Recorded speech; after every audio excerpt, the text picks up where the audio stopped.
Greetings, my valued mortal soul. Today I have a savory, Cho-approved, budget-friendly, healthy treat for you. Solve my riddles to get the ingredient list. Riddle number 1.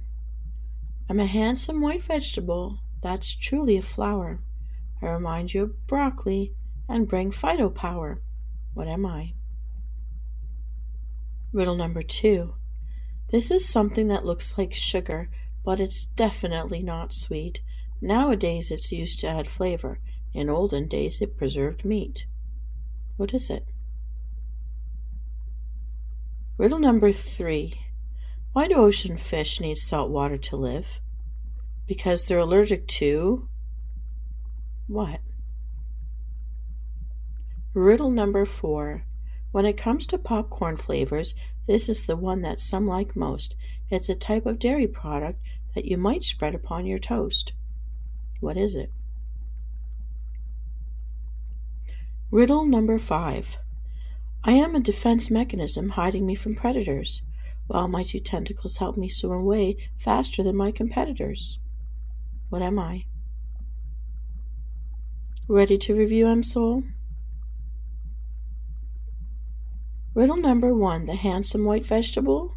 It is cauliflower.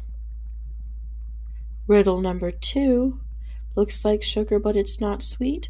That's salt. Riddle number 3, why ocean fish need salt water? Because they're allergic to pepper. Riddle number 4, popcorn flavors? Spread it on toast? That's butter. And in this case, you can even use unsalted butter. Riddle number 5. I am a defense mechanism hiding me from predators. 2 tentacles, not 8. So it can't be an octopus. 2 tentacles, that's a squid. And that defense mechanism, ink. That's right, Msoul. Let's be adventurous today. We're going to put squid ink into this munchie. Now let me explain. I've looked this up. You can eat squid ink. It's not poisonous. It could be a deep blue to black in color. Squid ink contains a substance called biliverdin, which is used by the body to produce red blood cells. For me, who fights with anemia and has to eat red meat but finds that is counterproductive to other health needs, this might be something to explore. I'll take the risk with you, Msoul, and let's compare notes afterward. Squid ink is rich in protein and low in fat and cholesterol. It's also said to be an antioxidant. People have been eating it for over 1,000 years. What does squid ink taste like? It has a somewhat briny taste, so you have to like seafood. With a hint of umami, it's like a mild soy sauce. And you can even add some soy sauce to this recipe too to complement this flavor if you like it. You can find squid ink in Asian markets and online stores. Most of the commercial stuff actually comes from a different source, so read your labels carefully. It's sold in a powder form so that you can mix it with other ingredients as well, or it can be liquid in bottle form. Be careful though. You could be allergic to squid ink, as it is part of the same mollusk family as things like shellfish, clams. So be sure, do a taste test, have a sample. If you know you're allergic to shellfish or you don't like fishy flavors, then squid ink is not for you. In which case, for thematic purposes, we could always use a few drops of blue food coloring. But let's try to keep this healthy. Let's go for it. Now that we have our materials list, gather the ingredients together. When you're ready, come back to this video and let's get cooking. Ready, Msoul? We're going to cut the flowerets off of the head of cauliflower, saving that tough stalk to make another broth another day. You're going to boil the flowerets of cauliflower in a big pot filled with 6 to 8 cups of water, and this will produce our vegetable stock.